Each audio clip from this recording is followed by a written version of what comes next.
For this video kakadwa, magkakabit nga tayo ng windshield bracket with side mirror. At ito nga po yung ating bracket ng ating visor at saka yung side mirror po niya. So bali nag-order din tayo ng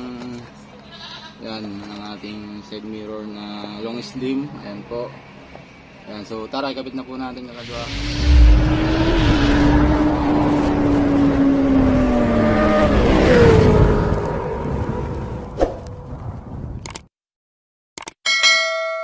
So bali nabaklas na natin yung visor ng ating motor na si Matmat at nabaklas na rin natin yung harapan na cover dito sa ating visor. At ito nga yung bago ko ikabit yung ating bracket ng visor at saka ng side mirror, papaliwanag ko lang po sa inyo kakadwa na bukod doon may papalitan pa po dito bago ikabit yung mga modified na visor katulad ng bracket na may